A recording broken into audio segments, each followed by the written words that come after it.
각자 분주한 삶의 현장 속에서 굴하지 않고 시간과 장소를 이렇게 만들어서 예배의 자리에 나오신 여러분들을 주의 이름으로 축복합니다. 이 시간 오직 주만 바라보며 주의 부르심과 임재가 있는 예배로 나아가십시다.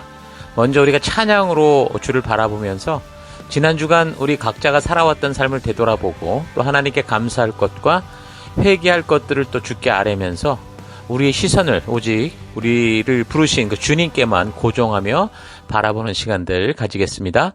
찬양하며 기도하며 오직 주만 바라보겠습니다.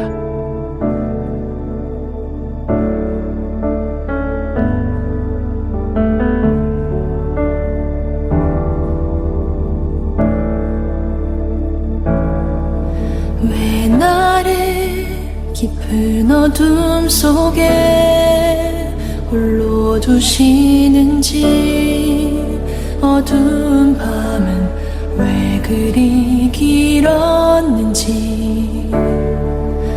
나를 고독하게 나를 낮아지게 세상 어디도 기댈 곳이 없게 하셨네.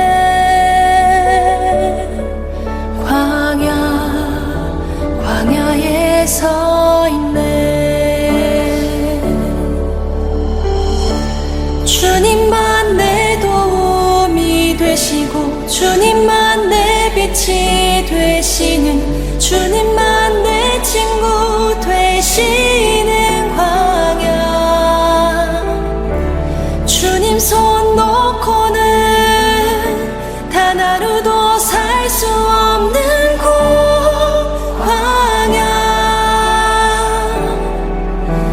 광야에 서 있네.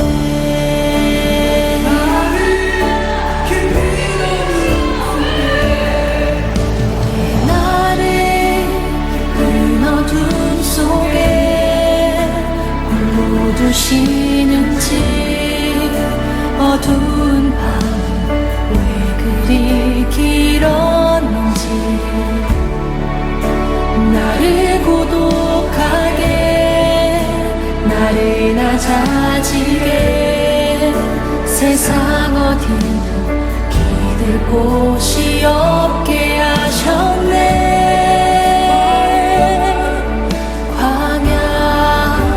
광야에 서 있네. 주님만 내 도움이 되시고 주님만 내 빛이 되시는, 주님만 내 친구 되시는 광야. 주님 손 놓고는 단 하루도 살 수 없는 곳, 광야.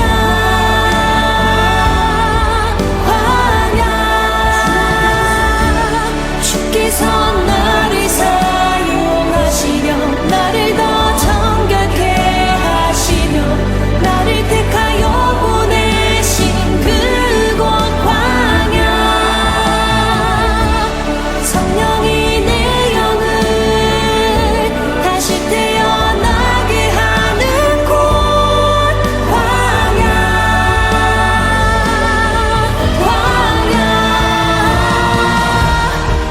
하나님, 지난 한 주간 동안 나의 길 속에 늘 동행자가 되어주시고 먼저 앞서 인도하여 주시니 감사합니다. 그런 주의 인도 속에서도 한눈 팔고 거룩하지 못한 생각과 욕심과 본능 속에 휩쓸려 살아왔던 것 회개합니다. 용서하여 주옵소서. 이 시간 흔들리고 방황하는 그곳에서도 함께해 주시고 변함없는 길과 계획과 모든 걸음이 되어주시는 우리 하나님만 바라보겠습니다. 그 예배로 나아갑니다. 용서하시고 회복하시고 우리를 거룩케 하시는 우리 주 예수 그리스도의 이름으로 기도했습니다. 아멘. 자, 이제 다 같이 우리가 함께 주일 우리 찬양과 경배로 나아가겠습니다. 할렐루야.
주께서 날마다 우리와 함께 하시는 믿습니다.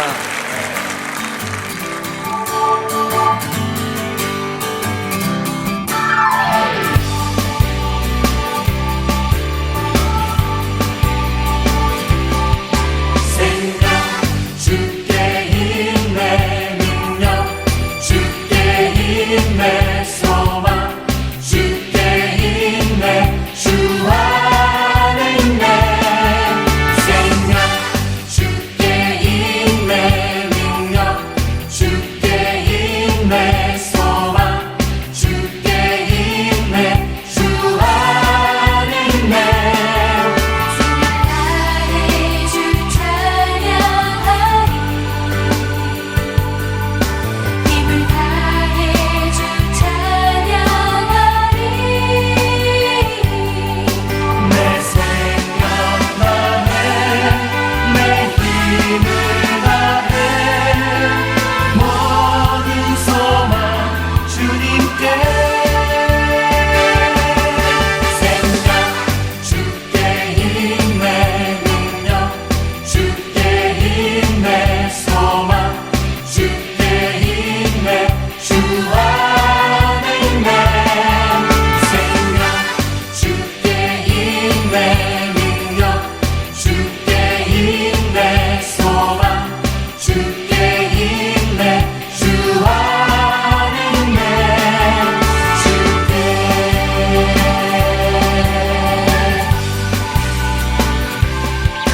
생명 주께 힘내 능력 주께 힘내 소망 주께 힘내 주 안에 있네 생명 주께 힘내 능력 주께 힘내 소망 주께 힘내 주 안에 있네 나의 주 찬양하리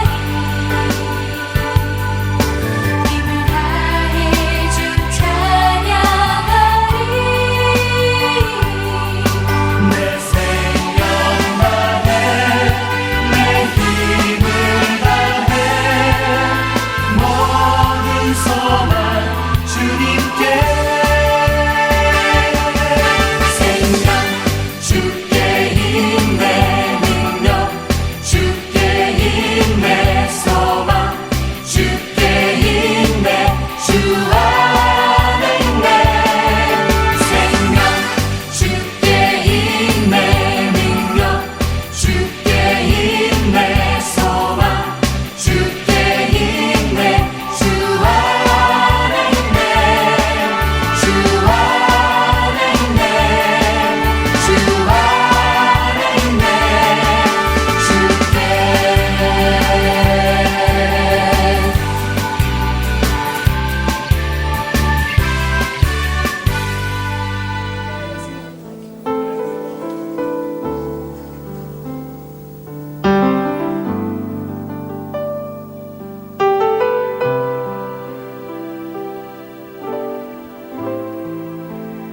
Here I am waiting, abide in me, I pray. Here I am longing for you.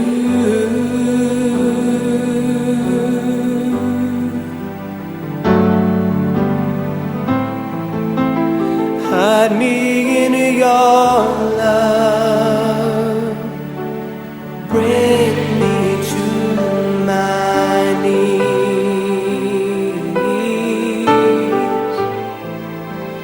May I know Jesus more and more.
완전하신 나의 의의 길로 날 인도하소서. 행하신 모든 주님의 영광 다 경배합니다. 완전하신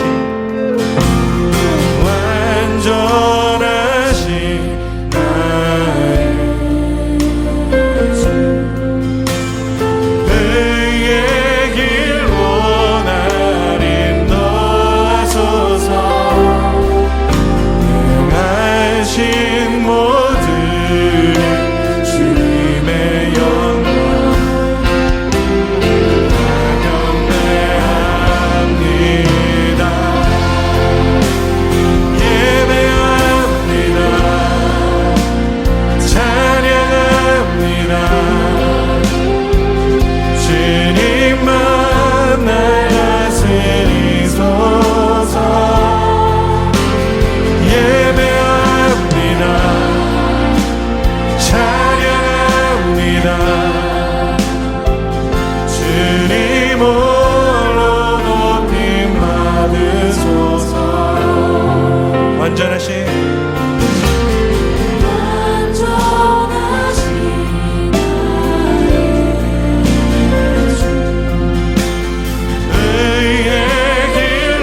거룩하신 하나님, 주의 백성들이 주의 부르심 앞에 나옵니다.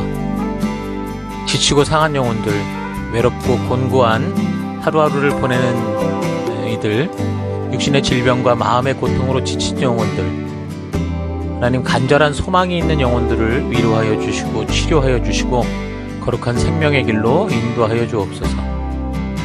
각자의 예배 처소에서 주의 얼굴을 구하며 우리 주의 임재하심이 있는 예배로 서 있습니다. 우리의 예배를 받아주옵소서. 주의 거룩한 지성소에서 우리들을 오라 하실 때 예수의 피를 힘입어 겸손히 나아가는 우리가 되기 원합니다. 다 같이 사도신경을 고백하겠습니다. 나는 전능하신 아버지 하나님 천지의 창조주를 믿습니다. 나는 그의 유일하신 아들 우리 주 예수 그리스도를 믿습니다. 그는 성령으로 잉태되어 동정녀 마리아에게서 나시고 본디오 빌라도에게 고난을 받아 십자가에 못 박혀 죽으시고 장사된 지 사흘 만에 죽은 자 가운데서 다시 살아나셨으며 하늘에 오르시어 전능하신 아버지 하나님 우편에 앉아 계시다가 거기로부터 살아있는 자와 죽은 자를 심판하러 오십니다. 나는 성령을 믿으며 거룩한 공교회와 성도의 교제와 죄를 용서받는 것과 몸의 부활과 영생을 믿습니다. 아멘.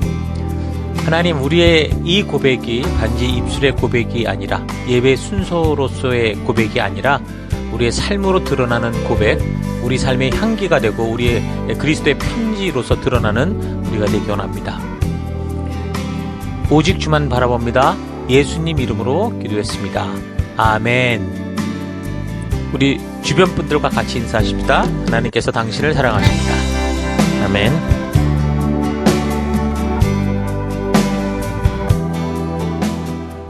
예, 우리 5월 11일, 5월 둘째 주 또 하나님 말씀 함께 살펴가도록 하겠습니다. 자, 오늘 이제 바울의 행적을 계속 이제 살펴가는데, 사도행전 이후의 행적을 살펴가는데, 오늘은 이제 에베소서 서론에 대한 또 1장에 대한 부분들 함께 나누도록 하겠습니다. 새 언약의 성취, 교회의 존재와 사명. 새 언약의 성취, 교회의 존재와 사명. 이런 제목으로 함께 말씀 살펴가도록 하겠습니다. 자, 우리 오늘 해당되는 본문 에베소서 1장 15절에서 19절까지 봉독해 드리겠습니다. 이로 말미암아 주 예수 안에서 너희 믿음과 모든 성도를 향한 사랑을 나도 듣고 내가 기도할 때 기억하며 너희로 말미암아 감사하기를 그치지 아니하고 우리 주 예수 그리스도의 하나님 영광의 아버지께서 지혜와 계시의 영을 너희에게 주사 하나님을 알게 하시고 너희 마음의 눈을 밝히사 그의 부르심의 소망이 무엇이며 성도 안에서 그 기업의 영광의 풍성함이 무엇이며 그의 힘의 위력으로 역사하심을 따라 믿는 우리에게 베푸신 능력의 지극히 크심이 어떠한 것을 너희로 알게 하시기를 구하노라. 아멘. 자, 우리는 지난주 사도행전의 그 역사를 다 마쳤습니다.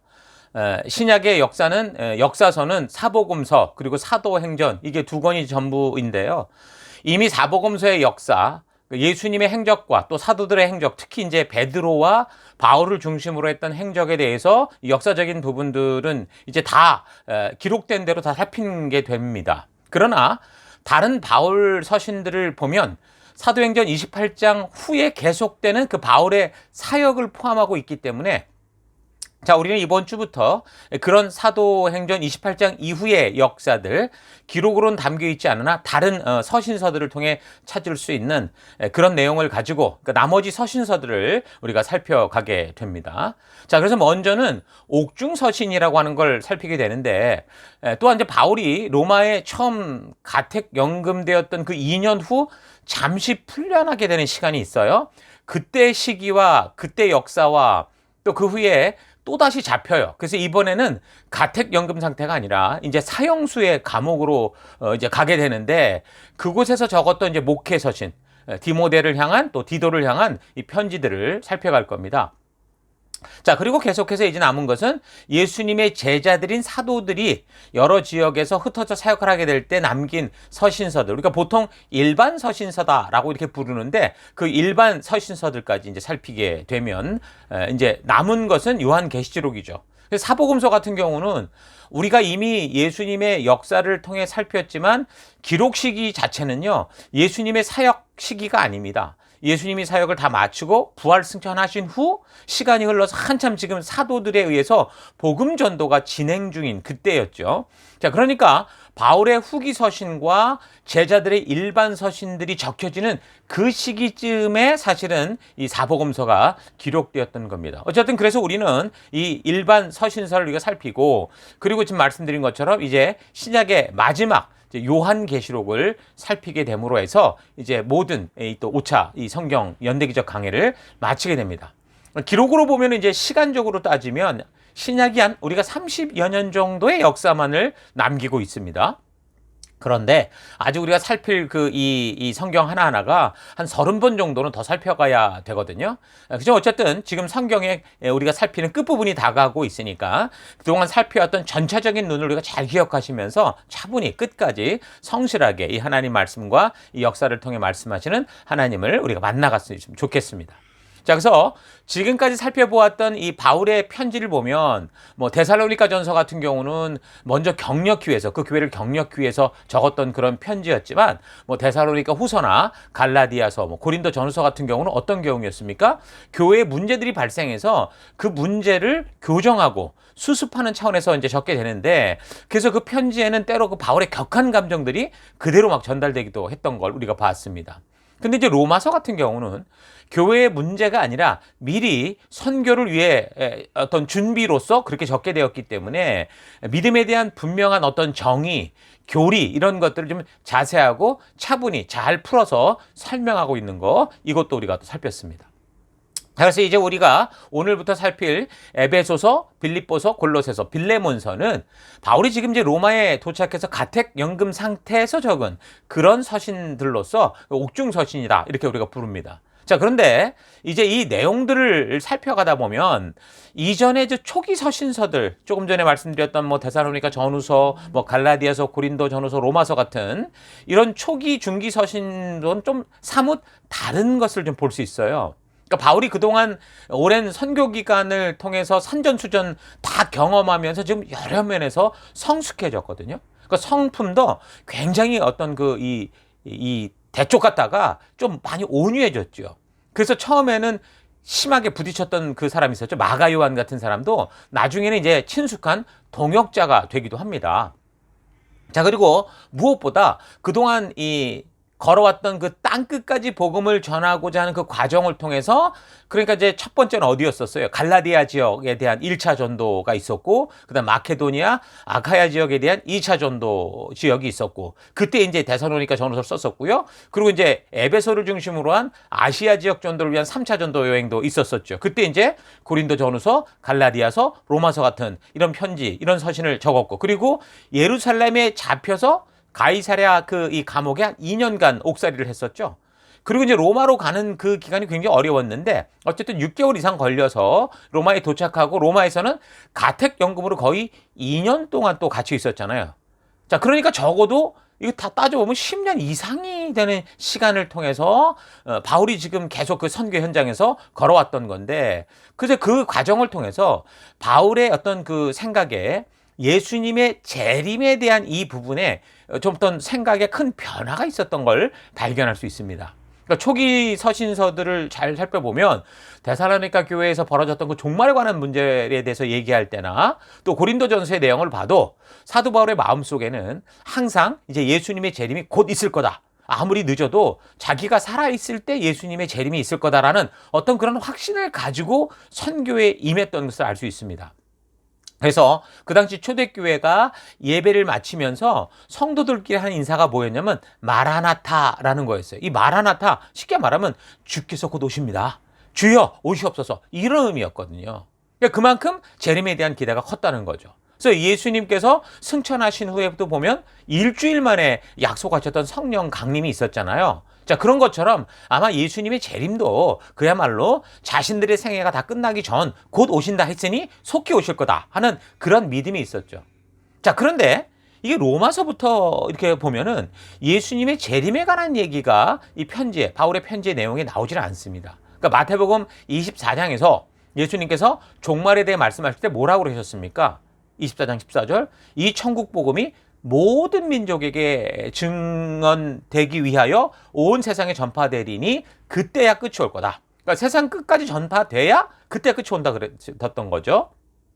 자, 그래서 바울이 열심히 막 1차, 2차, 3차로 여러 나라에 복음을 전하고 또 제자들을 세워서 복음을 전하는 많은 사람들을 그렇게 세워갔음에도 결국 자신은 로마로 갔긴 갔는데 잡힌 몸이 돼서 갔고, 비록 복음을 전할 수 있었지만 가택연금 상태로 있을 수밖에 없었고, 그리고 자칫하면 다른 지역에 복음을 전파하기 전에 이거 잘못하면 죽을 수도 있겠구나라는 걸 알게 되죠.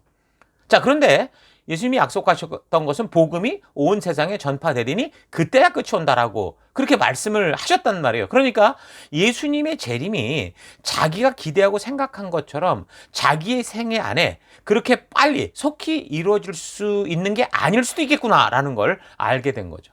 자, 그래서 에베소서의 경우는 재림의 얘기가 쑥 들어갑니다. 우리가 살피는 이 성경에 대해서. 자, 그래서 그렇게 이제 바울의 안목이 달라지면서, 그렇다면 각 지역마다 세워진 교회들과 성도들이 지금 재림의 날만 손꼽아 기다리고 있는데 그 고통과 어려움을 참고 있는데, 근데 그러고만 있으면 안 될 거 아니에요. 그러니까 자기가 죽고 또 교회가 박해를 당해도 이 복음이 땅끝까지 전파될 수 있는 그런 교회, 그러니까 생명을 낳는, 생명을 세우는 교회와 성도들로 세워져야 한다는 그런 생각을 하게 되는 거죠. 그러니까 그동안 그렇게 깊게 생각하지 않았던 교회의 역할, 성도들의 역할에 대해서 그래서 다시 깊이 생각하게 된 겁니다. 오늘 우리 교회, 이 멜번 시티 교회가 왜 존재해야 됩니까? 라는 그 이유에 대해서, 그 기초 질문에 대해서 어떤 전제가 있었냐? 교회 박해가 시작되고 목사가 없고 리더가 없고 교회당 건물이 없을 때도 성도가 그럼 어떻게 서야 되겠냐라고, 성도는 어떻게 돼야 되는가라는 이 질문을 바탕으로 우리 교회의 존재의 목적을 우리가 알게 됐거든요. 그러니까 지금 바울의 입장도 같다는 거예요. 그래서 에베소서를 기록하기 이전에 바울 신학의 대부분의 주제는 뭐였습니까? 믿음으로 오르게 된다, 이거였잖아요. 죄사함 받고 하나님과 바른 관계에 들어가는 어떤 개인 구원에 많은 관심을 기울였다고 하면, 이제는 그 구원받은 사람들이 예수님의 재림의 날까지 목사가 없고 교회당이 없어도 핍박 속에서도 흔들리지 않는 성도로 세워야 된다라는 이 초점으로 이제 이 에베소서가 쓰여지게 되는 겁니다. 그래서 이제 에베소서의 전체적인 주제를 교회론이라고 볼 수도 있어요. 교회가 뭐냐? 이 분명한, 그러니까 우리가 구원받은 이후 주님의 재림이 됐든 아니면 우리가 주님께 가든 이 세상에서 살아가는 그 사이 속에 우리가 어떤 존재냐라는 이 정체성에 초점을 맞추게 되죠. 그래서 이전에 바울의 의식 속에 예수님이 재림하시면 이제 곧 뭐 다 휴거가 될 거니까 어쨌든 교회론 이런 거는 생각할 필요가 없었던 거죠. 뭐 그 당시 예수님의 제자들도 그랬어요. 처음에 곧 예수님이 곧 오실 거라고 이렇게 약속했고 그렇게 그들도 믿었기 때문에 예수님의 말씀과 행적을 뭐 기록으로 남기고 문서로 남기고 이런 일은 생각지도 않았었죠. 그래서 이제 우리가 이미 살핀 사복음서의 기록 시기도 아까 말씀드렸던 것처럼 바울이 로마에 갇힌 이후 시기, 그러니까 일반 서신이 적혀지던 그 뒤쪽의 시간들이었단 말이에요. 그래서 우리가 살핀 사도 바울의 초기 서신도 문서를 남기려고 적은 게 아닌 걸 우리가 알았죠. 그러니까 예수님의 재림이 곧 있을 건데 지금 교회 속에서 뭐 하고 있어요? 서로 그냥 문제가 생기고 분열되고 이러니까, 또 거기에 할례당들이 뭐 구원의 길에 대해서 자꾸 허튼 소리 하니까 아주 강하고 단호하게 대처하는 차원에서 이제 주님이 곧 오실 건데 무슨 말하냐, 이런 식의 내용, 그러니까 그런 감정이 막 실린 그런 내용인 것을 우리가 살폈었습니다. 자, 그러나 복음의 이 전파 속도로 볼 때 예수님의 재림이 쉽게 이루어질 일이 아니다라는 것을 바울이 알게 되면서 에베소서를 쓸 때는 재림의 이야기가 쑥 들어가고 언제 주님이 오실지 모르지만, 그러니까 임박성에 대해서는 이제 얘기를 하지 않고 확실성은 있어요. 분명히 오신다는 건 확실하거든요. 그래서 언제 주님이 오실지 모르지만 그때까지 튼튼한 교회로 사명을 감당할 수 있게 하는 그런 주제로 바뀌는 거예요. 그러니까 재림의 임박성이 아니라 이제는 재림의 확실성에 초점을 맞추고, 그러면 오늘 우리가 어떻게 서야 되느냐, 여기로 이제 초점을 맞추는 거죠. 정리하면 바울의 예수님의 재림에 대한 종말 관점이 바뀌게 된 이유는, 첫째, 예수님께서 이제 마태복음 24장에 종말에 대한 말씀을 하실 때 이 천국 복음이 온 세상에 전파될 때 그때 끝이 올 거다라고 하셨는데 아직도 수많은 전파되지 않은 그런 땅들이 있다라는 걸 알게 됐고, 그리고 둘째는 에베소서 3장 이 바울의 고백을 볼 때 바울이 성령을 통해서 하나님께서 사도들과 예언자들에게 계시해 주시는 그 교회, 하나님의 나라라는 것에 대한 어떤 심오한 비밀을 알게 하셨기 때문이다, 이렇게 얘기를 하는 겁니다. 그래서 예수님께서 메시아로 이 땅에 오시고 우리의 죄의 문제를 해결하시려고 십자가에 죽으시고 그리고 부활하신 후에 이 복음이 땅끝까지 전달되면 끝이다 라고 생각을 했는데, 그래서 우리가 열심히 하면 된다 라고 생각했는데, 보니까 그게 아니라 앞으로 우리만이 아니라 계속 다가오는 시대 백성들까지도 구원하시기 위한, 자, 그리스도가 머리 되신 살아계신 하나님의 나라, 하나님과 교통하는 영원한 교회라고 하는 이 엄청난 하나님의 이 새 언약의 계획, 진정한 의미를 깨닫게 됐다라는 거죠. 따라서 이제 그의 계획도, 그의 이제 선교 전략도 달라지는 겁니다. 그래서 로마 이후에 그가 이제 스페인으로 가겠다고 한 것도 이게 무기 연기됐는지 아니면 취소됐는지 아니면 또 잠깐 갔다 왔는지 확실치는 않아요. 근데 이제는 어쨌든 스페인이 문제가 아니라 지금까지 그저 열심히 땅끝까지 복음을 전하고자 하면서 생긴 그 믿음의 공동체, 이 교회, 에클레시아가 하나님의 광대한 구원의 핵심이 된다는 이 바른 정체성을 알게 하는 게 필요했던 거죠. 자, 그래서 자기는 재판을 받기 위해서 지금 로마의 가택연금 상태로 갇힌 상태고 하니까 그래서 이제 옥중서신을 쓰게 되는 겁니다. 자, 그래서 이제 에베소서의 내용이 바로 이런 전체를 깨닫고 적게 되는 교회의 정체성, 또 성도의 정체성에 대해서 아주 중요한 이야기를 하는 거예요. 자, 그렇다면 바울이 깨닫게 된 하나님이 계획하신 교회와 성도, 새 언약의 그림은 어떤 것일까? 하나님이 바울에게 계시로 알게 하신 그 교회의 목적, 새 언약을 성취하신 그 목적은 어떤 것이었을까? 우리가 좀 생각해 봐야 되는데, 그래서 우리는 이 전체적인 그 큰 안목을 가지고 이걸 볼 수 있도록 창조로부터 하나님이 이루어 오신 그 모든 역사의 시간을 통해 지금 어떻게 이 교회라는 이 새 언약의 성취까지 오게 되는지를 좀 뒤돌아 봐야 된다고 봐요. 그래서 처음부터 좀 생각을 해보면, 여러분, 창조의 사건을 통해 우리가 뭘 알게 됩니까? 하나님께서 인간을 만드시고 얼마나 기뻐하시고 흐뭇해 하셨는지를 볼 수 있어야 되는 거죠. 그 하나님의 나라가 만들어진 겁니다. 그래서 하나님의 창조의 목적은 이 당신의 형상을 닮아서 하나님의 마음을 아는 이들과 함께 교제하는 거였어요. 전능한 인간은 아니지만 스스로 선택할 수 있는 완전한 신과 같은 그런 존재를 만들어서 그들과 함께 사는 거였죠. 자, 그래서 하나님은 사람을 위해서 에덴이라고 하는 완벽하고 놀라운 세계를 준비하셨고, 그래서 그 안에서 저들이 부족함 없이 살 수 있는 모든 것을 제공하셨어요. 그 안에서 하나님이 사람과 교통하고 함께 살아가는 완벽한 하나님의 나라를 이루셨던 거죠. 이 그림을 우리가 잘 기억하고 있어야 됩니다. 자, 그런데 어땠어요? 사탄의 개입과 아담과 하와의 범죄로 에덴 동산에서 결국 쫓겨나게 됐고, 그 후에 사람들이 또 번성을 하게 되는데, 하나님과의 교제를 떠난 사람들은 결국 죄로 말미암아 홍수로 모두 죽게 되었습니다. 그러나 그 중에 그나마 하나님을 기억하고 하나님의 마음을 알아서 하나님의 뜻대로 살고자 했던 그 시대에 남은 자가 있었죠. 한 사람, 누굽니까? 노아와 그의 가족을 통해서 다시 하나님은 새로운 세상을 시작하시는 그런 은혜를 베푸셨습니다. 자, 그래서 그 후에 또다시 사람이 번성하기 시작하는데, 시간이 흘러가면서 사실 긴 시간은 아니었어요. 어쨌든 하나님의 마음을 잊은 사람들, 자기 생각대로 살고자 하는 그런 사람들이 또 세상에 불어나기 시작했죠. 그런 사람들이 함께 바벨탑이라는 이 하나님을 반역하는 이 탑을 쌓게 되는데, 그 규모가 뭐 어떠냐, 이거보다도 그 의도가 뭐였냐고 보면 하나님의 뜻을 대적하고 사탄의 의도를 따르고자 했던 거죠. 그러니까 자기가 영광받고 자기 세상을 만들려고, 하나님이 주신 놀라운 신적인 이 자유의지의 능력을 가지고 전능하지도 않으면서 자기가 전능한 것처럼 살려고 했다는 거예요. 그래서 하나님께서 이러면 계속 심판하고 또 사람을 이게 심판하는, 멸망시키는 일이 반복돼야 되니 그렇게 하신 게 아니라 어떻게 하셨어요? 하나님께서 사람들의 언어를 분리시키셔서 이 사람들을 지구 전역으로 흩어지게 하셨습니다. 그러니까 하나님이 창조하신 사람은 정말 대단한 존재거든요.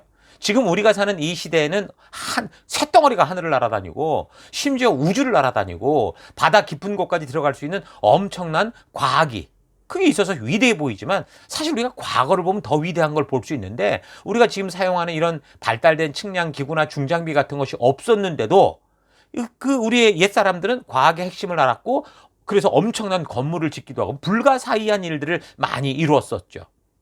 이제 사람들은 우주를 날아다니고 나노 과학이라고 해서 우리의 눈으로 볼 수 없는 그런 세계, 세포 속까지도 관찰하는 그런 능력들을 볼 때 하나님이 창조한 사람은 과거나 현재나 정말 신과 견줄 만한 지혜와 능력을 가진 그런 존재다라는 걸 부인할 수 없는 거예요. 하나님이 그렇게 만드신 거예요. 그래서 오래도록 인류 역사에서 문제였던 그래서 가난, 질병, 전쟁으로부터 이제 인간이 90% 이상 벗어난 후에 이제는 어떤 세계를 추구합니까? 영생불멸의 세계를 추구하는 그런 시대가 돼서 현재는 100세 시대다라고 할 정도가 됐죠. 자, 그런 능력을 지닌 사람들이 하나의 언어를 가지고 함께 모여서 바벨탑을 쌓고 하나님과 같아지고자 할 때 이건 계속 이런 이 악순환이 반복되는 거죠. 그럼 필경 또다시 온 인류의 죽음을 불러오는 그런 결과를 가질 수밖에 없었던 겁니다. 그래서 오늘날 AI가 발달돼 가면서 언어가 자동적으로 이 서로가 이제 소통될 수 있는 그런 이제 언어가 돼가는 어떻게 보면 다시 언어가 한 언어가 되는 것 같은 이 분위기가 사실 저에게는 굉장히 좀 찝찝합니다. 좀 위험한 일들이 더 빨리 다가올 수 있겠다라는 그런 생각을 할 정도거든요. 어쨌든 그래서 하나님은 이걸 다 나누셨단 말이에요. 그래서 하나님은 그래서 언어를 나누시고 언어가 나눠짐으로 말미암아 그들이 살아가는 정서, 그들의 가치, 그들이 추구하는 바, 그들의 문화 이런 게 다 달라졌단 말이죠. 그런 식으로 사람을 흩어지게 하신 거예요. 그랬을 때 누군가 하나를 추구하고자 하면 다른 정서, 다른 문화, 다른 생각을 갖고 있는 사람들이 그렇지 않은 자기의 의견을 얘기하다 보면 이제 사람들이 온 인류가 하나가 돼가지고 그릇된 길로 가는 일들이 어떻게 돼요? 없어질 수 있겠죠. 자, 그러면서 이런 시대가 계속 이루어지게 된 건데 그러면서 하나님의 마음을 기억하는 사람들이 또 이제 시간이 흘러가면 점차 이제 없어져 가고 있을 때 하나님은 하나님을 기억하고 하나님의 마음을 생각하는 아브라함이라고 하는 사람을 부르셔요. 아마도 홍수시대와 버금가는 타락의 길을 걷는 바벨탑 사건 이후의 세대 속에서 하나님은 노아와 같은 이 존재로서 다시 말해서 하나님을 기억하고 하나님의 말씀을 따라가고자 하는 남은 자 아브라함을 찾지 않으셨나 싶습니다. 그래서 아브라함이 그 시대 속에 택함을 받을 만큼 의로워서가 아니지만 그는 하나님의 음성을 듣고 반응하는 사람이었고 그 음성을 따라 순종하며 행할 수 있는 사람. 그러니까 그 시대의 남은 자였다라는 거죠. 재밌는 건 성경의 족보대로 따지자면요. 아브라함이 60세 될 쯤 노아가 죽습니다. 노아가 누굽니까? 홍수 심판을 경험했던 사람 아닙니까? 노아가 아브라함이 60세 될 때까지 살아있었다라는 거예요. 노아의 아들이었던 셈, 함, 야벳 중에 아브라함의 직계조상인 그 셈족 같은 경우는 셈이라는 사람 같은 경우는 아브라함보다요 70년 정도를 더 오래 살았어요. 이 사람들이 누굽니까? 노아, 셈, 함, 야벳. 저들은 홍수 사건의 산 증인입니다. 이전 세계와 새로운 세계를 분명히 경험했던 사람인 거죠. 비록 세상의 타락으로 타락으로 떨어져 가도 세상이 타락의 나락으로 떨어져 가도 적어도 지금 노아나 그의 아들들의 경우는 하나님의 살아계심에 대한 살아있는 증인의 삶을 살았겠죠. 자, 그러니까 그 시대 사람들이 점점 늘어나면서 흩어져 가고 또 하나님의 존재를 잊어갔겠지만 그래도 노아를 비롯한 그의 자녀들로부터 전파되는 하나님에 대한 이 소식, 이 홍수 심판과 이런 여러 가지 하나님의 역사는 계속 전달됐을 거라는 거예요. 그래서 온 세계에 흩어진 지금 우리 이 시대의 각 민족과 그런 문화의 고대 이야기 속을 찾아 들어가면 노아 시대 홍수 이야기가 다 공통적으로 나오고 있어요. 분명 온 인류가 그런 홍수로 인한 패망과 그 일을 이루신 하나님의 이야기를 다 알고 있었다라는 증거겠죠. 그러니까 온 인류가 분명히 어떤 공통의 역사를 공유하고 있었다라는 확실한 증거가 될 수 있겠죠. 물론 이런 이야기를 듣고도 별로 신경을 쓰지 않고 자기 현실의 삶에만 집중하는 그런 사람들도 많았겠지만 더불어 이런 이야기들을 통해 계속 조상들로부터 들어오는 이 이야기를 통해 하나님을 기억하고 하나님의 뜻을 기억하는 그런 후손들, 그래서 계속 그 후손들에게 알리는 그런 사람들도 있었을 거라는 거예요.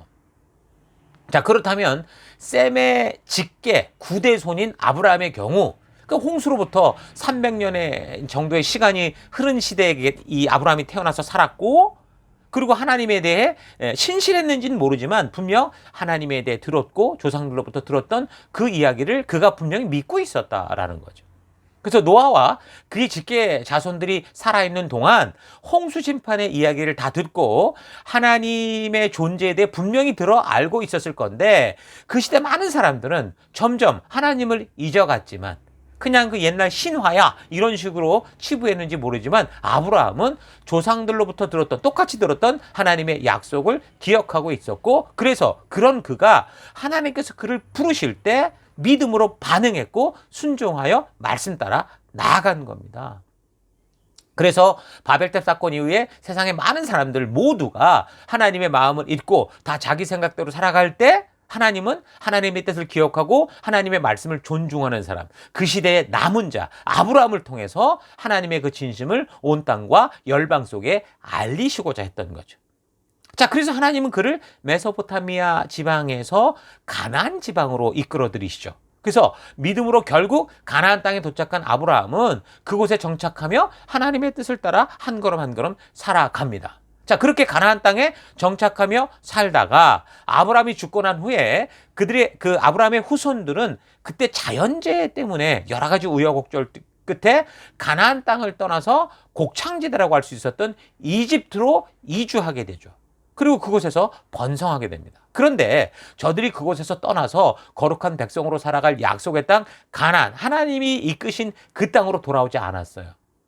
그 땅의 풍요가 좋았고 처음에 그들이 갈 때는 환영을 받았기 때문에 그들을 환영해줬던 이집트 문화 속으로 들어가서 점점 더 그들과 동화되게 하기 시작했던 거죠. 말하자면 세속화되기 시작했다라는 거예요. 그러나 그런 세월이 400여 년 정도가 흘러갔을 때 이집트의 파라오 왕의 학대가 시작이 되죠. 그래서 하나님의 뜻을 아는 민족의 이제 씨가 말라서 이 세상에서 완전히 없어질 그런 위기에 처하게 될 때 하나님께서 모세라는 사람을 통해서 그 민족을 구해내십니다. 출애굽 사건이잖아요. 그래서 이 시대 바벨탑 사건 이후 세계 곳곳으로 퍼진 어떤 민족도 하나님을 바르게 알고 따르고자 하는 그런 분위기는 전혀 없었을 것입니다. 저들은 전부 우상으로 하나님을 대신했고 왕의 권위에 자기들이 올라가서 신처럼 군림했죠. 그래서 어떤 왕국이든 간에 다 왕족들을 보면 신과 연결된 것처럼 얘기를 해요. 그러니까 몇몇 욕심으로 가득 찬 그 영악한 자들이 영악한 머리로 사람들 위해 신처럼 군림하며 자신들의 왕국을 만들고 있었을 겁니다. 그러나 이 아브라함의 후손들은 누굽니까? 이집트에서 비록 형편없는 믿음의 수준을 가지고 살았지만 그래도 하나님을 기억하고 하나님의 흔적이 있는 그런 존재들이었죠. 자, 그래서 하나님은 모세를 찾아 하나님의 마음을 자세히 뜻을 알려주시면서 모세를 통해서 그 민족을 구해서 홍해를 건너 가나안의 남쪽 시내산으로 이끄시는 그 일을 행하십니다. 그래서 그곳에서 이들 아브라함 자손들, 하나님을 기억하는 이스라엘 백성들과 하나님의 마음, 하나님의 진심을 온 땅에 알게 하는 그런 어떤 약속 민족으로서, 그러니까 성도로서의 어떤 언약을 맺으시는 거예요. 그게 시내산 언약인데 이 언약에서는 하나님께서 구체적으로 하나님 나라가 이런 거다라고 알려주시고 그 나라에 합당한 법도, 규례, 명령, 계명을 그렇게 알려주셔서 이 세상과는 다른 왕이 다스리고 왕이 사람 위에 사람이 서서 사람을 짓밟는 그런 나라가 아니라 하나님의 뜻, 하나님의 법이 통치하는 하나님의 법치 국가를 세워 다른 나라와는 다른 거룩한 나라로 살게 하셨던 겁니다. 자, 그런데 저들의 믿음의 수준은 약속의 땅 가나안에 들어가는 그 여정, 이 광야 40년도 채 되지 않아서 어떻게 됐습니까? 다 불신앙으로 그 1세대들이 다 죽어갈 그럴 정도였었지만 근데 끝까지 하나님의 마음을 잊지 않는 사람들 누굽니까? 남은 자들, 그게 누구예요? 모세, 여호수아, 갈렙, 이 세 사람과 그 다음에 출애굽 이후에 태어났던 그 이스라엘 후손들을 통해서 계속해서 이 하나님의 뜻을 열방에 알게 하는 그런 하나님 나라를 이끄시는 거죠. 자, 그래서 아브라함을 이끌었던 그 가나안 땅에 다시 이제 그 민족을 들어가 정착시키시죠. 그래서 드디어 하나님의 법도가 이끌어가는 하나님의 나라 백성으로서 온 열방을 창조주 하나님께로 이끌어야 될 사명을 가진 성도로서의 나라, 하나님 나라가 이루어지기 시작하는 겁니다. 이 모습이 바로 우리가 예수 그리스도의 은혜로 하나님의 자녀된 성도로서 살아갈 사명이고 우리의 정체성입니다. 그러니까 이전과 다른 내가 살던 어제와 다른 하나님의 법도를 따라 살아가는 거룩하게 구별된 나라, 하나님 나라가 되는 거예요. 이 하나님이 세우신 나라를 통해서 우리는 에베소서에서 바울이 알게 하고자 하는 지금 하나님의 나라 그 교회에 대한 구체적인 그림, 좀 더 우리가 확실하게 그려볼 수 있는 그런 그림을 볼 수 있습니다. 자, 그런데요, 불과 얼마 되지 않아서, 이렇게 정착한 지 얼마 되지 않아서 출애굽을 하며 가나안 땅을 위해 싸웠던 그 믿음의 1세대들이 죽어갈 때 저들은 또다시, 그 후대들은 하나님의 진심을 외면했고 자기의 생각대로 살아가는 그런 삶이 시작됩니다.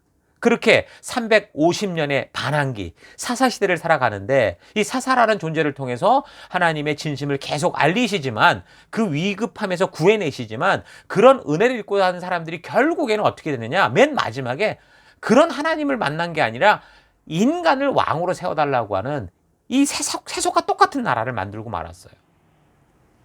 그래서 하나님이 모든 사람들이 자유와 평등과 정의와 공평 속에 인권을 보호받으며 살 수 있도록 하나님 나라의 법도를 주셨는데, 이 법치 국가를 세워서 사람 위에 사람 없고 사람 아래 사람 없는 그런 하나님 나라를 세우셨는데, 그런 통치를 거절하고 사람이 스스로 사람 위에서 무한 권력을 가지고 짓밟히고, 또는 누군가는 신처럼 살아가는 그런 왕정 정치를 받아들이면서 저들은 사실상 하나님의 통치를 거부하고 완전히 세속화된 길을 따라가고 만 거죠.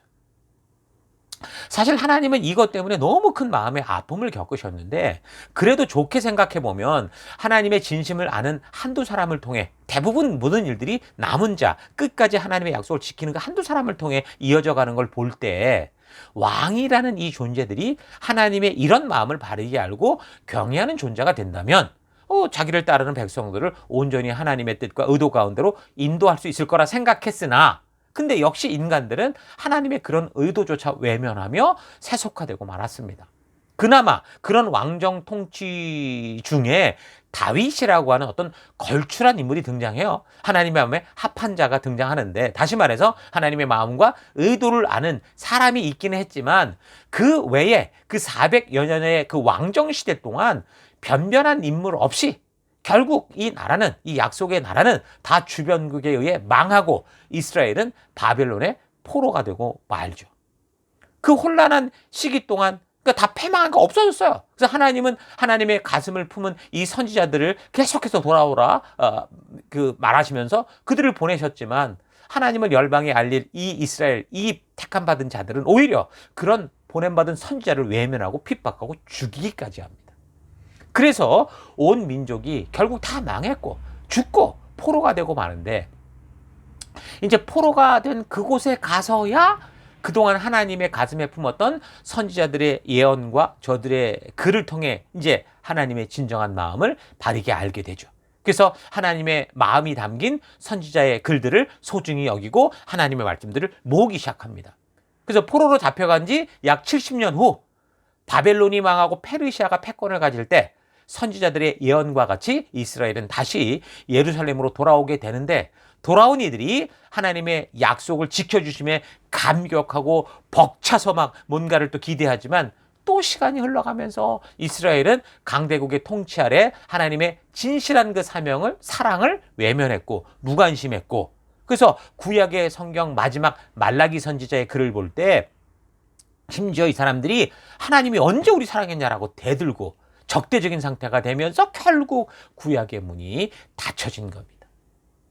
자, 그렇게 닫힌 후에 비록 신구약 중간기 400년 동안 하나님의 어떤 그 움직임, 음성도 없어 보였지만, 하나님의 마음이 담긴 선지자들의 글, 모세의 글, 다시 말해서 구약이라고 할 수 있는 이 말씀들이 계속해서 그 이스라엘을 통해 이어지고 있었던 거죠.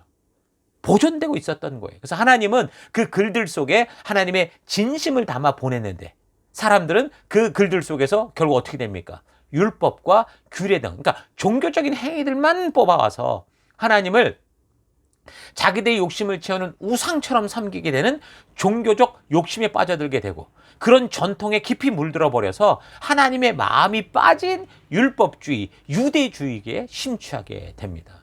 자, 그래서 그 후에 하나님의 가슴을 품은 이제 하나님이 이루시는 역사가 일어나는데, 세례자 요한이라는 사람이 등장을 하죠. 그래서 그를 시작으로 400년간의 그 침묵기를 깨시고 신약의 문이 열리면서 구약 시대와는 다른 방법으로 하나님이 일하시기 시작합니다. 어떻게 합니까? 하나님은 구약에서처럼 이제 하나님의 가슴을 품은 몇몇 대행자들, 선지자들을 보내는 게 아니라 하나님 자신이 하나님의 그 심장을 가지고 인간 세상 속으로 직접 오셔서 이게 무너지고 분리된 하나님과의 관계를 온전히 회복할 수 있는 길, 하나님의 나라의 문을 여시죠. 그 하나님의 심장을 가진 예수 그리스도로 말미암아 그 길을 걷게 하셔서 십자가로 그 온 하나님과의 관계의 길을 여셨고 성령 하나님을 보내심으로 그 마음의 문을 연 사람들과 영원히 함께 교제하시는 창조의 목적 하나님의 나라를 회복하신 거예요. 그리스도께서 직접 그런 약속의 머리가 되셨고 성령께서 그 백성들과 함께 하나님과 직접 교제하며 살아갈 수 있도록 모두를 한 몸으로 만드는, 그래서 영원히 하나님과 동행하는 놀라운 그 관계를 세우시는 하나님의 나라를 완성하신 겁니다. 그래서 그 하나님과 영원한 동행의 관계를 이루는 것, 그 실질적인 우리 삶의 현실 속에 드러나는 것이 바로 교회인 거죠. 그래서 하나님을 믿는 각 사람의 마음에 하나님께서 직접 그 사람을 성전 삼아 함께 하시는 것.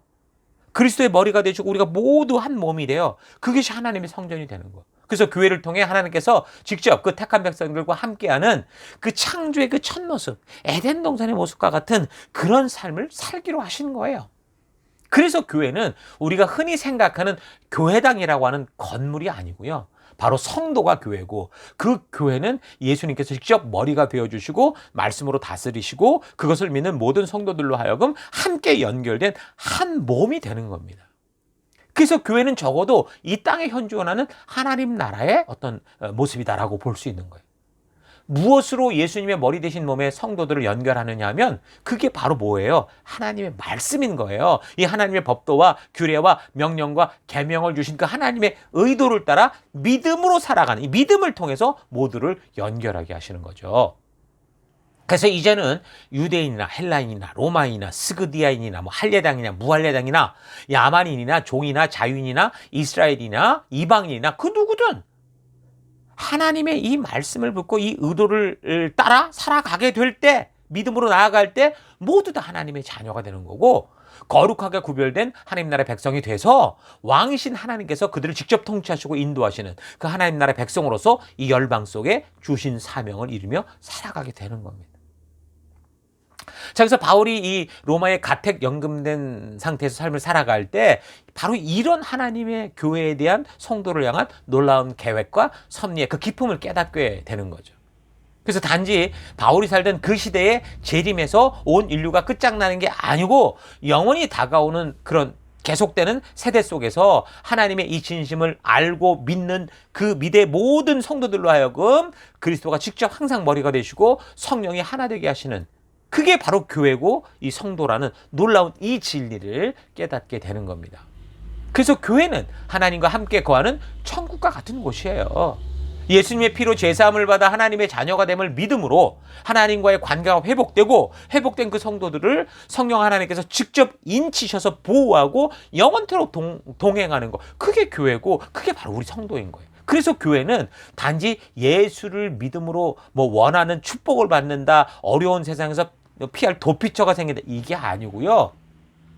이 세상 속에서 비록 세상 사람들과 똑같이 험난한 파도 속을 헤매며 살아가지만 하나님의 마음, 그 진심을 우리가 알기 때문에 이 어둠 속을 살아갈 이 이유를 알기 때문에 결코 그 약속의 키를 놓지 않고 신실한 믿음으로 하나님의 말씀을 따라 하나님 나라의 백성답게 살아가는 그 믿음의 공동체가 되는 거죠.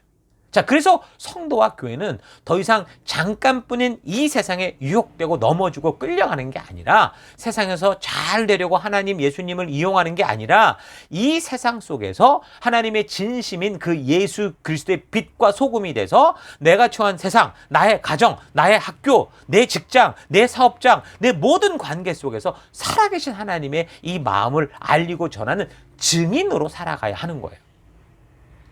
이런 기쁨이 성도들에게서 넘쳐. 이 놀라운 하나님의 이 약속의 성취가 우리 안에 마다해야 되고, 이거로 말미암아 기쁨이 넘쳐야 되는 거예요.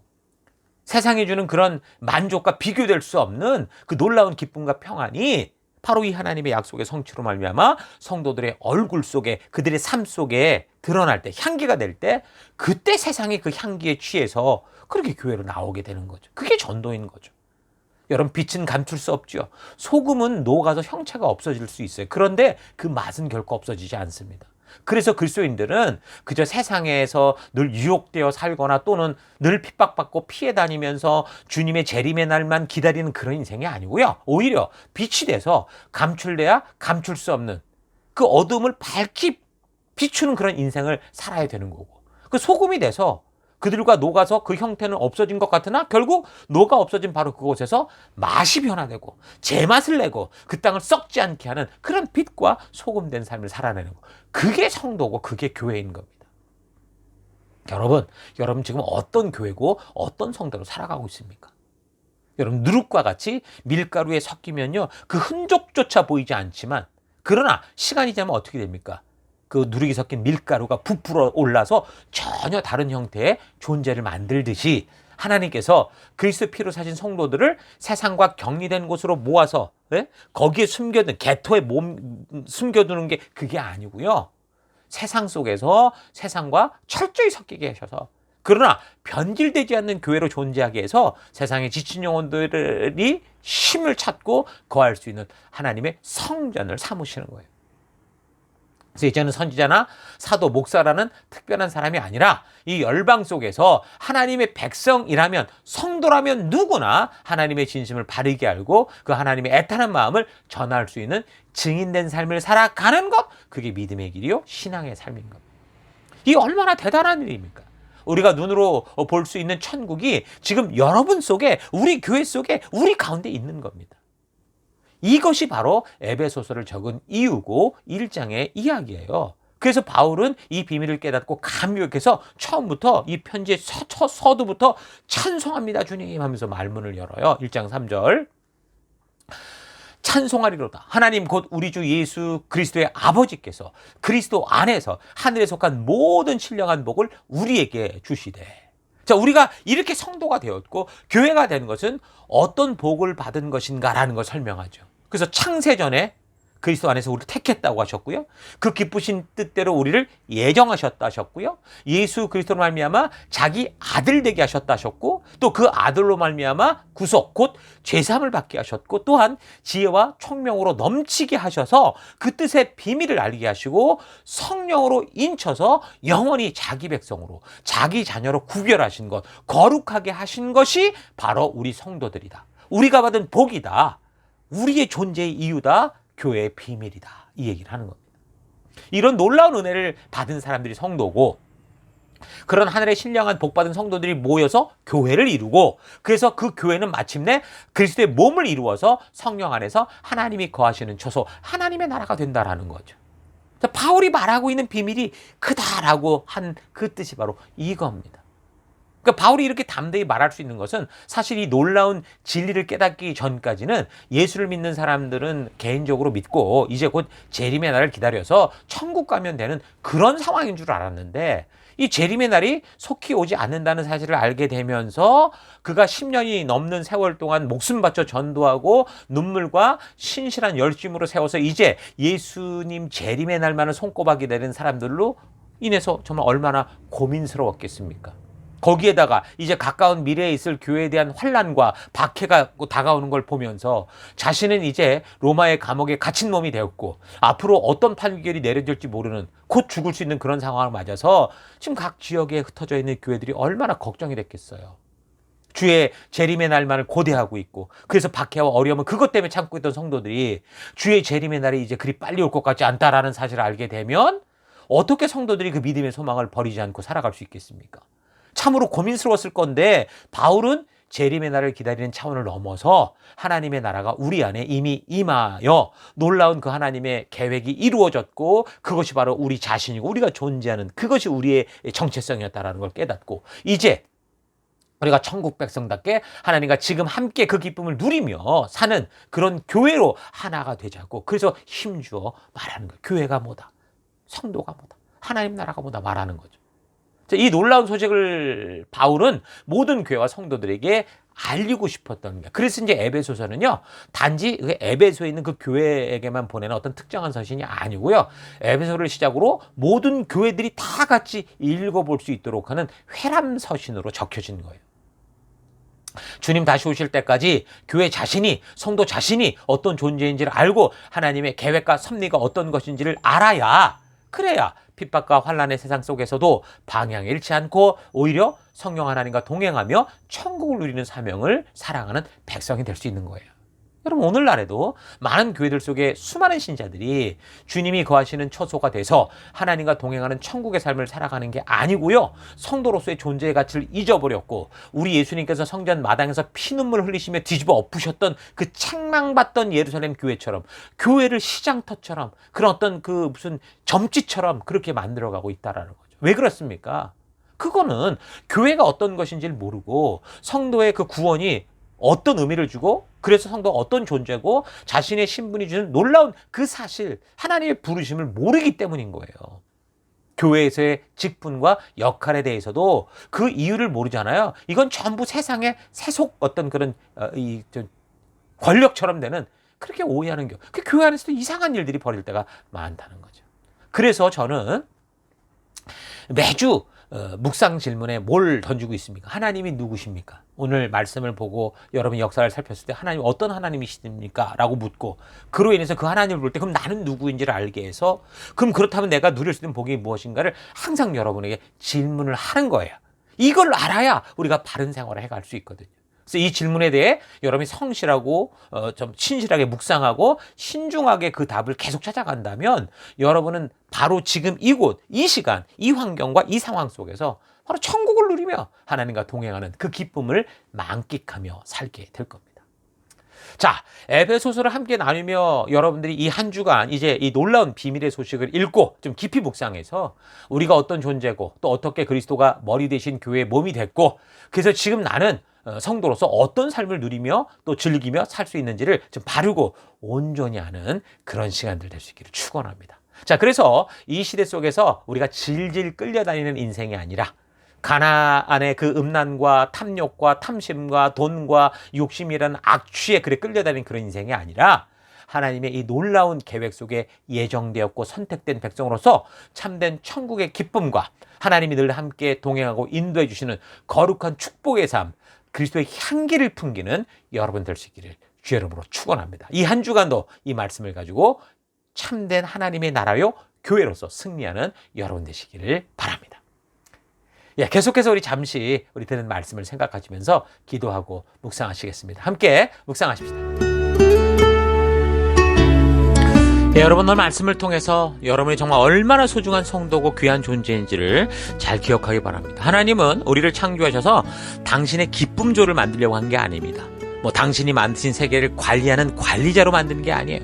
하나님께서 당신의 형상을 닮은 존재를 만드셨다라는 것은 우리를 당신처럼 생각해 주시고 온전한 인격체로서 동등하게 교제하시겠다라는 의미가 있었던 거죠. 인간에게 자유의지를 주셨다는 것은 정말 놀라운 기적 중에 기적이고 사랑 중에 사랑이고 자기의 모든 걸 준 거예요. 여러분, 만약 우리를 하나님이 나무처럼 만들었다, 기계로 만들었다, 그럼 어떤 삶을 살겠습니까? 그런데 하나님의 그런 진심이 처음부터 외면당했고 인간들은 자기 욕심대로 살아갔죠. 그러나 하나님은 그런 먼지밖에 되지 않은 인간을 외면하지 않았고 오히려 당신의 진심을 알리기 위한 가슴 아픈 길, 당신이 직접 죽어주는 그 길을 선택하십니다. 사람을 믿어주고 기다려주시는 거예요. 하나님은 하나님의 이런 진심을 들어주고 이해해주는 사람을 통해 일하실 수 있습니다. 이 하나님의 진심을 믿는 사람을 통해 하나님이 일하실 수 있는 거예요. 그들이 바로 남은 자들인 거죠. 여러분은 어떤 존재가 되기를 원하십니까? 오늘 말씀을 통해 나는 어떤 존재인지 좀 깊이 생각하고, 그래서 그 하나님이 부르시는 그 기쁨 가운데 나아갈 수 있는 결단하며 그 기쁨을 이 어둠 속에서, 이 좁은 길에서 누리고 즐기는 우리가 될 수 있기를 바랍니다.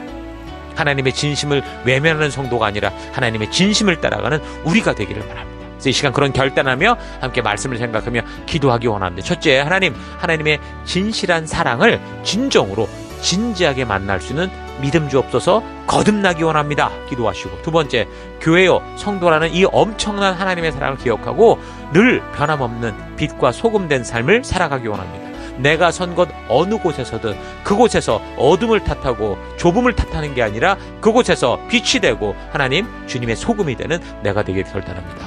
기도하시고 마지막 세 번째, 주님 다시 오실 때까지 하나님의 그 진실한 마음을 전하는 나를 이 땅에 보내신 증인된 삶을 살아가는 내가 되겠습니다. 우리 다 같이 결단하며 함께 기도하겠습니다. 기도하십시다.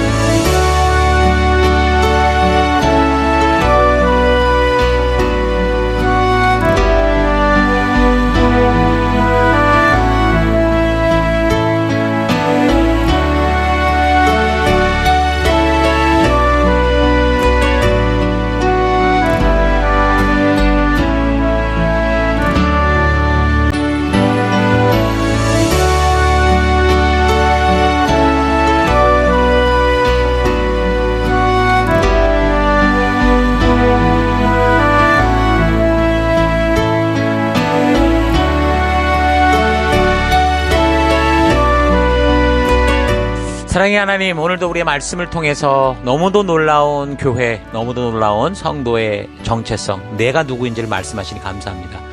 하나님, 정말 하나님의 진실한 이 사랑을 진정으로 진지하게 만날 수 있는 믿음 주옵소서. 하나님, 정말 거듭나기 원합니다. 이 말씀으로 거듭나는 내가 되기 원합니다.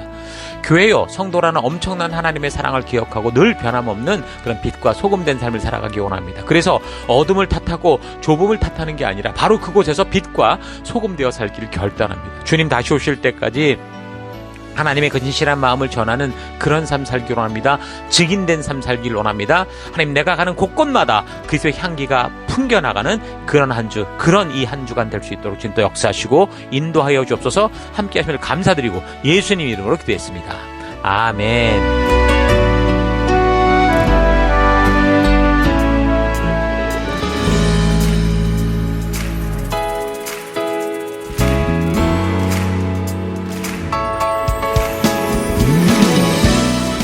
5월 11일 교회 소식을 함께 나누겠습니다.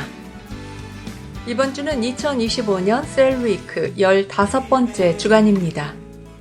우리 교회는 셀 모임을 통해 생명 낳는 생명을 세우는 사명을 감당하고 있습니다. 생명 낳는 생명을 세우는 사명은 하나님의 전적인 은혜로 구원받은 모든 성도들의 존재의 이유입니다. 이것을 위해 우리가 구원받았고 우리가 이곳에 한 교회로 모여 하나님 나라를 이루며 지금까지 달려가고 있는 것입니다. 그러므로 모든 성도는 영적인 가정 셀에 속하여 말씀의 기초를 확실하게 쌓으며 그 말씀 위에서 지체들과 서로 격려하며 하나님께서 순종하는 우리를 통해 이루시는 치료와 회복의 놀라운 은혜들을 누리시기 바랍니다. 사랑의 돌봄과 성경과 역사 교육, 이것이 가장 중요하고 부름받은 자들의 핵심적인 사명인 것을 잊지 말고 셀 모임으로 적극적으로 모여주시기 바랍니다. 5월 둘째 주인데요. 매월 두 번째 주간 저희 교회가 집중하는 사역 포인트는 생명을 낳는 생명을 한 사람씩 세우는 것입니다. 우리의 믿음은 그냥 교회당에만 왔다 갔다 하는 것이 아니고 하나님께서 부르시고 주신 사명을 따라 어떤 상황과 환경이 다가와도 그 사명을 하는 우리 지체들, 생명들이 함께 힘을 모아 하나님께서 우리 하나님 나라 백성들에게 맡기신 생명을 낳는 생명을 세워가는 것입니다. 각 셀 안에서 1:1 모임에 참여하여 생명을 낳는 생명을 세우는 사명에 함께하는 우리가 되십시다. 교회 소개반을 마치고 멜번시티 교회의 가족이 되기로 결단하신 분들을 축복합니다. 지난 3월과 4월 우리 교회가 왜 이곳에 존재하며 우리를 부르신 부름을 따라 우리가 어떤 가치와 방법을 가지고 나아가는지 멜번시티 교회가 존재하는 이유를 듣고 이곳 멜번에서 살아가는 동안 멜번시티 교회의 가족이 되기로 결정하신 분들을 축복합니다. 홍경은, 김서한, 이세빈, 남라영, 백수현, 박민주, 고예현, 우리 지체들이 소개반을 마치고 교회 가족반으로 연결되어 보다 구체적인 성도의 혜택과 책임을 듣는 자리로 나아갑니다. 함께 한계일 가게 된 지체들을 축복합니다.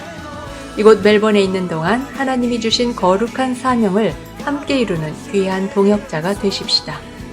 다시 한번 감사하고 주의 이름으로 축복합니다. 패밀리팀에서 알립니다. 5월 25일 주일 예배 후 오후 6시에 전교인 볼링 대회를 갖고자 합니다. 셀별로 참석 인원을 파악해 주세요. 장소 예약을 위해 오늘까지 참가 인원 파악이 필요합니다. 예배 후 신상근 집사님께 결과를 알려주시기 바랍니다. 참가비는 개인당 10불이고 2게임을 할 예정입니다. 개인상과 팀별상도 있을 예정이며 장소는 클레이톤 존 보울링장입니다. 픽업 필요 여부도 파악 부탁드립니다. 예배 후 로버트 화이트홀에서 헌화식을 합니다. 각 셀별로 나누어 교제를 나누시기 전에 모두 함께 홀에 모여 하나님 앞에서 자신의 자녀들을 거룩한 자녀로 세우기를 결단하며 나아가는 가정을 축복해 주세요. 아기들은 이 소중한 시간을 기억하지 못하겠지만 이 귀한 헌신의 시간을 통해 우리 부모님들이 우리 하나님 앞에서 바른 자녀 양육을 위해 신실하게 결단하는 시간인데 모두 함께 참여하여 우리 아이들이 성장하며 항상 주의 그늘 아래에서 말씀의 꼴을 먹으며 잘 자라갈 수 있도록 기도해 주시고 축복해 주시기 바랍니다. 저희 교회를 새로 방문해 주신 지체들을 환영합니다. 오늘 이곳 예배당 예배 그리고 영상 온라인 예배에 처음 참석해 주신 분들을 주의 이름으로 환영합니다. 우리를 이곳에 부르시고 함께하게 하신 하나님께 감사하고 그 사랑으로 우리 모두 함께 귀한 교회로 하나 되는 시간들이 되기를 바랍니다. 오늘 예배 후 성도의 교제는 본당 옆 건물 1층 로버트 화이트홀에서 모이게 됩니다. 함께 오셔서 귀한 성도의 교제 가운데 하나님의 은혜와 축복을 경험하실 수 있기 바랍니다. 예배 후 교제는 스카웃 교회의 오후 예배가 있어서 4시 50분까지 마치고 모두 함께 교제했던 테이블이나 의자들을 정리하신 후 5시까지 퇴실합니다. 이어지는 교제는 멜번시티 곳곳에서 자유롭게 누리시기 바랍니다. 다음 주일 예배도 계속해서 스카스처치 예배당에서 예배 드립니다. 우리가 예배를 드리고 있는 멜번시티 CBD 안에 있는 스카스처치 본당에서 2시에 예배를 드립니다. 미리 예배 시간 5분 전까지 오셔서 거룩하고 귀한 예배, 하나님의 말씀으로 거듭나는 예배 되도록 하십시다. 우리가 드리는 예배는 계속해서 매주 영상으로 미리 준비되어 교회 사이트에 매주일 오전 6시에 업로드됩니다. 또한 교회 유튜브에도 같은 시간에 업로드가 되니 어떤 이유로든 예배당 예배를 나오지 못하게 되는 경우 각자가 처한 처소에서 각자 가능한 시간에 하나님의 부르심 앞에 스스로 나아가 예배 드리실 수 있기 바랍니다. 내가 처한 어떤 상황과 환경 속에서도 변함없이 거룩한 예배자로 서서 온전한 예배를 드리실 수 있기 바랍니다. 지금까지 5월 둘째 주일 교회 소식이었습니다. 한 주간도 믿음으로 말씀 따라 승리하는 여러분들 되시기 바랍니다. 하나님 말씀 계속해서 함께 우리 교회가 존재하는 목적을 외치고 축도로 예배를 마치겠습니다. 2025년 사람을 세우는 교회임을 잊지 않고 살아가는 교회 되기. 그 사명을 감당할 때 사랑을 가지고 사명을 이루는 교회 되기. 하나님이 주신 방향을 잃지 않고 열심을 다하는 교회 되기. 사명을 위해 구별하신 열방의 제사장 나라 거룩한 교회 되기.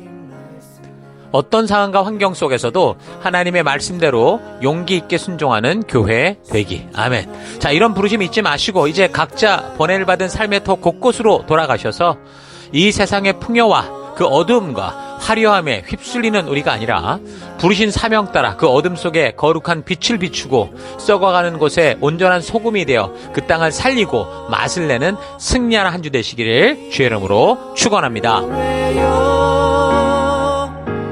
다 같이 기도하겠습니다.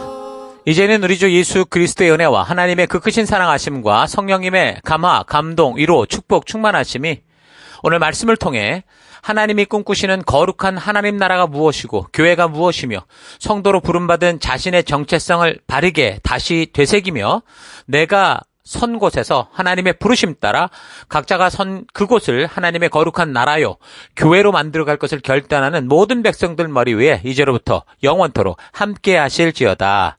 아멘. 하나님 말씀에 운명을